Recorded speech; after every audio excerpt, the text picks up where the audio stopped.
I used to think the ocean was peaceful at night. The sound of the waves, the cool breeze, the moonlight hitting the water, it's supposed to be relaxing. But after what happened last Tuesday at the Blackwood Marina, I realized that the ocean at night isn't peaceful. It's just a giant, dark hiding place. And sometimes, things crawl out of it that have no business being on land. I took the night security job at Blackwood Marina because I needed the extra cash and I wanted a place where I could study in peace. The marina is situated at the end of a long, winding gravel road, miles away from the nearest town. My job was simple: stay in the small guard shack from 10 p.m. to 6 a.m., walk the docks once every 2 hours, and make sure nobody messed with the expensive yachts moored there. The first few weeks were boring. Just the sound of the wind whistling through the rigging of the sailboats and the occasional creak of wood. But last Tuesday, the atmosphere changed. A thick, heavy fog rolled in around midnight, the kind of fog that swallows your flashlight beam after just 5 feet. I was sitting in the shack, drinking lukewarm coffee, when I heard it. Thump. It was a heavy, wet sound, like someone had dropped a bag of soaked flour onto the wooden dock. I looked at the monitors. Most of the cameras were just showing static gray because of the fog, but camera 4, which faced the furthest pier, showed something moving.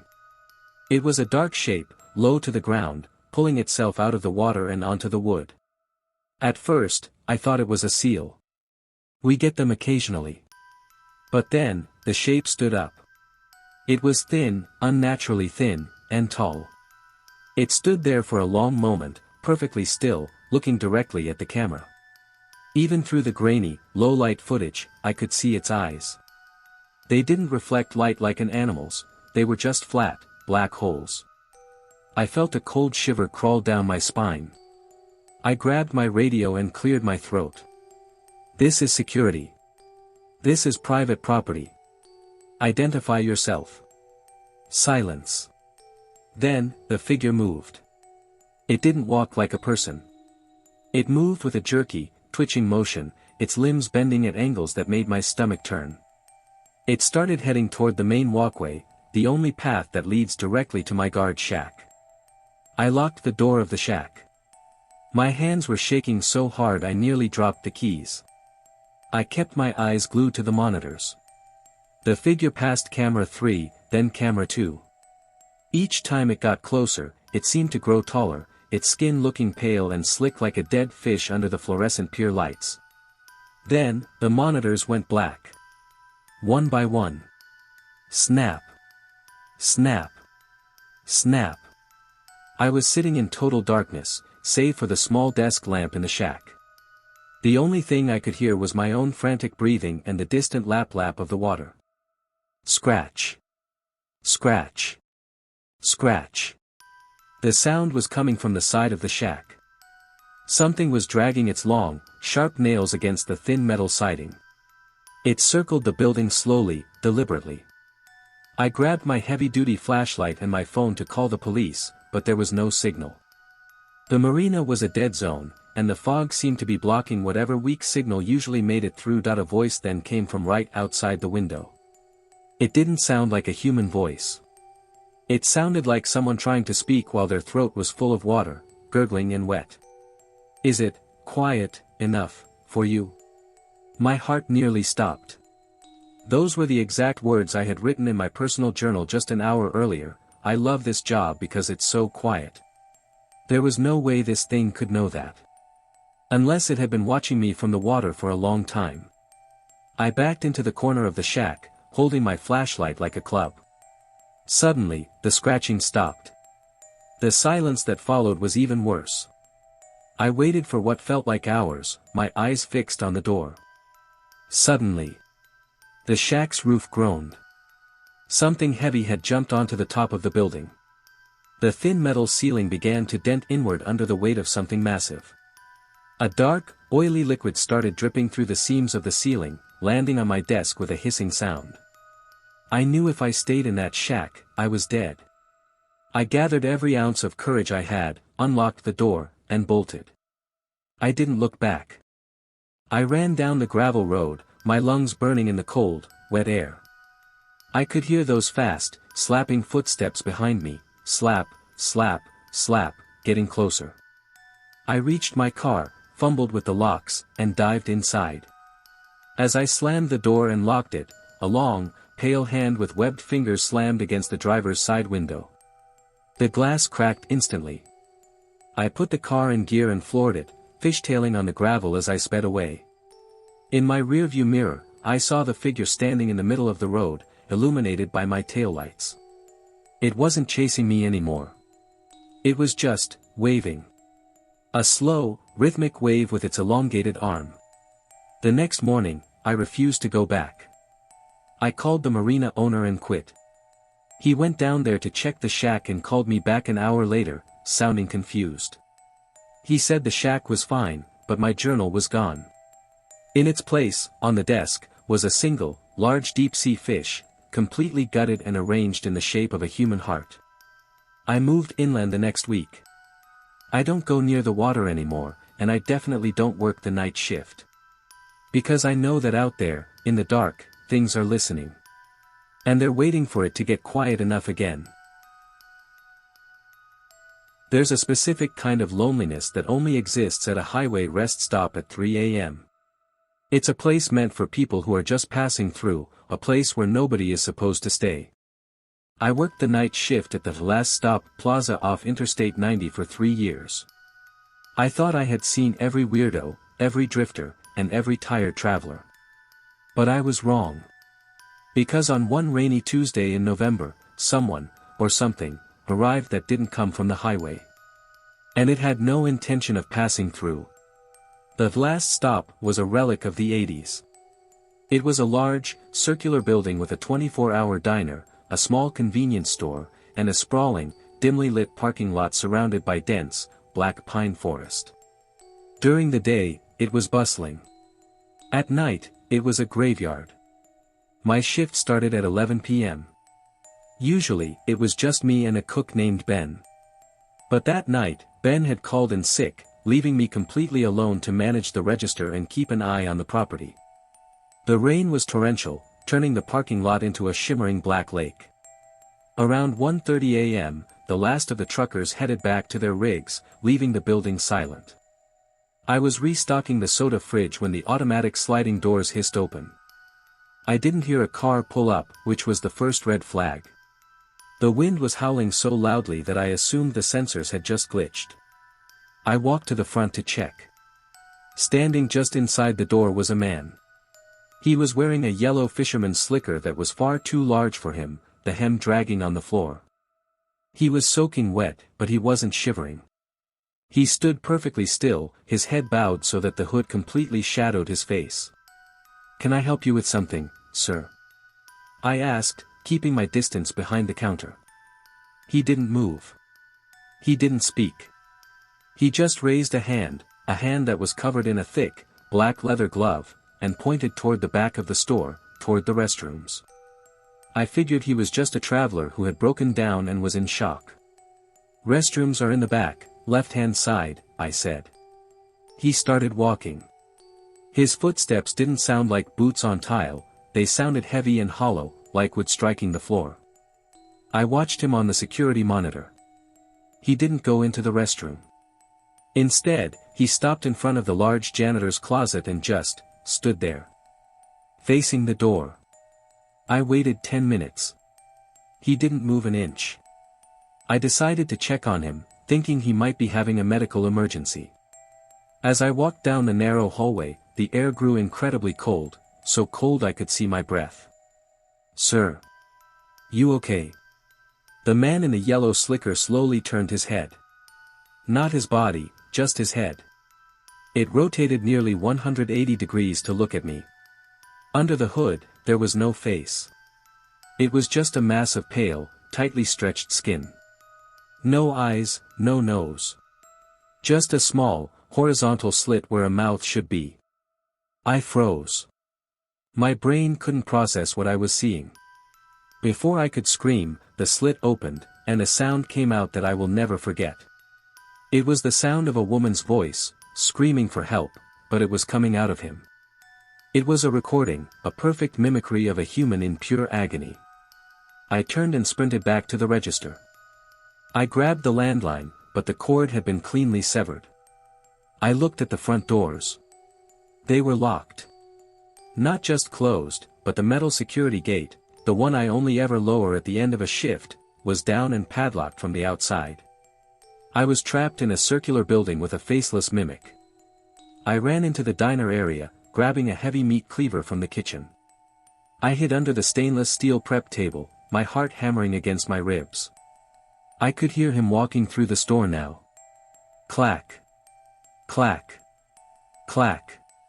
The lights in the building began to flicker and hum. Then, over the store's PA system, I heard my own voice. "Can I help you with something, sir?" It was the exact sentence I had said to him 10 minutes ago, played back with terrifying clarity. "Restrooms are in the back, left-hand side," the voice continued, distorted and mocking. He was in the kitchen now. I could see the yellow hem of his slicker moving past the table. He stopped. The screaming voice started again, the woman's voice, only this time, it was joined by a second voice. A man's voice. Ben's voice. "I can't come in tonight, man. I'm sick.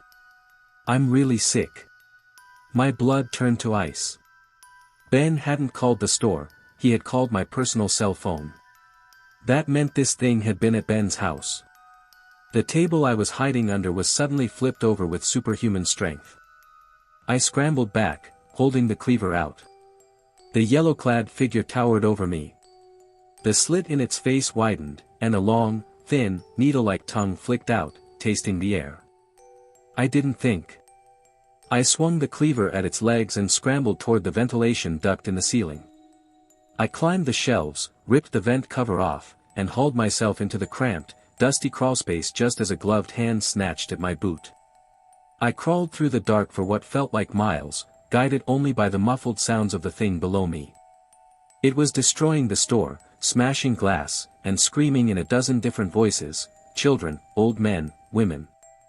Finally, I reached the exhaust vent that led to the roof. I kicked it open and climbed out into the pouring rain. I looked down into the parking lot. There were dozens of them, every single car in the lot was surrounded by figures in yellow slickers. They were all standing perfectly still, heads bowed, waiting. I realized then that the last stop wasn't a rest area tonight. It was a trap. I spent the rest of the night huddled behind a massive AC unit on the roof, praying for the sun. As the first light of dawn broke through the clouds, the figures simply walked into the woods in perfect synchronization. When the morning manager arrived and unlocked the gate, he found the store in ruins. He found me on the roof, catatonic.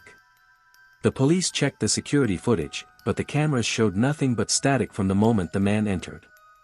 They never found Ben. They found his house empty, the front door wide open, and a yellow fisherman's slicker lying on his bed. I don't drive on the highway at night anymore. And if I see a yellow raincoat, even in the middle of a city, I turn and run. Because I know they are still out there, collecting voices, waiting for the next person to pull over for a break. There are places in this world that aren't meant to be occupied by humans after dark. They become different dimensions when the sun goes down. I learned this the hard way when I took a temporary job as a night watchman for a logistics corporation. They told me the warehouse was empty. They told me I just had to sit in the office and watch the monitors. But they didn't tell me about the 13th row. And they definitely didn't tell me that in that warehouse, the shadows have a heartbeat. The facility was massive, a gray, windowless concrete box that stretched for what looked like miles on the edge of an industrial wasteland. It was owned by a company that didn't have a name, just a logo of a black circle. My instructions were written on a single piece of paper. Do not leave the security office after 2 a.m. If you hear someone calling your name from the aisles, do not respond. If the lights in row 13 turn on by themselves, turn off your monitors and close your eyes until you hear the bell. I laughed when I read it. I thought it was just some veteran guard trying to haze the new guy. The first 3 nights were silent. The warehouse was filled with thousands of wooden crates, all unmarked, stacked 20 feet high. The silence was so heavy it felt like it was pressing against my eardrums. On the 4th night, the temperature dropped. I was sitting in the office, scrolling through my phone, when I saw a flicker on monitor 9. Monitor 9 covered row 13. The lights, long, buzzing industrial hums, started flickering in a sequence. On. Off. On. Off. It looked like someone was walking down the aisle, triggered by motion sensors. But the aisle was empty. I watched as the lights flickered closer and closer to the camera. Then, right underneath the lens, the flickering stopped. The screen didn't show a person. It showed a hand. A pale, long-fingered hand reached up from the bottom of the frame and slowly smeared something dark across the camera lens. My heart hammered. I remembered rule number 1, but curiosity and a sense of duty got the better of me. I grabbed my heavy flashlight and my baton. Probably just a squatter, I muttered to myself, though I didn't believe it. As I stepped out of the office and into the main warehouse floor, the scale of the place felt different. The ceiling seemed higher, the aisles longer. I walked toward row 13. The air there smelled like old copper and wet earth. I shined my light down the row. The crates here weren't wooden. They were made of a strange, dark metal that seemed to absorb the light of my torch. "Is someone there?" I called out. Immediately, a voice replied from the darkness at the end of the aisle. "Is someone there?" It was my voice. Exactly. My tone, my pitch, even the slight tremor of fear I was trying to hide. "Who are you?" I yelled, my grip tightening on the baton. "Who are you?" the voice mocked. I started walking faster, determined to catch whoever was playing this game. But the further I walked, the longer the aisle became. I looked back, and the security office was a tiny dot in the distance. I looked forward, and row 13 seemed to stretch into infinity. Suddenly, the lights overhead turned a deep, blood red. I stopped. In the middle of the aisle, about 20 feet ahead, a crate was open. Something was crawling out of it. It looked like a human, but its proportions were all wrong. Its arms were as long as its legs, and it moved with a sickening, liquid grace. It had no clothes, and its skin was the color of a bruise. It didn't have a face, just a smooth, featureless surface of skin where the eyes and mouth should be. But as it approached, the skin on its face began to ripple and tear. A hole formed, and from that hole, it spoke, rule number 3, it whispered. Its voice was a distorted harmony of dozens of people screaming. "You didn't close your eyes." I turned and ran. I didn't care about the rules anymore. I just wanted out. But the warehouse had changed. The aisles were shifting. Every time I turned a corner, I found myself back at row 13. Every time I looked up, the red lights were closer. I heard a bell ring. A high, sharp sound that echoed through the metal rafters. The bell from rule number 3. I realized I had to get back to the office before the bell stopped ringing. I sprinted, my boots thudding on the concrete. Behind me, I could hear the skitter-skitter of the creature's long limbs. It was fast. It was laughing, using my own laugh. I saw the office door. I lunged for it, throwing myself inside and slamming the door shut. I fumbled for the lock just as a massive weight slammed against the other side. The metal door dented inward. I fell back, staring at the monitors. The creature was standing right outside the office door, looking into the camera. It held up a piece of paper, the same paper with my instructions. It pointed to a fourth rule that hadn't been there before. 4. If he makes it back to the office, he is no longer the guard. He is the cargo. The floor beneath my chair began to vibrate. I looked down and saw that the office wasn't a room anymore. It was a crate. A massive, metal crate. The ceiling began to lower, and the walls began to close in. I screamed for help, but the only thing I heard in response was the creature outside, sitting in my chair, picking up the phone, and answering in my voice. "Logistics security, how can I help you?" The lights went out. The crate sealed shut. I don't know how much time has passed. It's dark in here, and it's cold. But every now and then, the crate shakes, and I hear the sound of a forklift. I think I'm being moved. I think I'm being shipped somewhere. So, if you're ever offered a night shift job at a warehouse with no name and a black circle logo, run. Because they're always looking for new cargo. And once you're marked, there is no exit.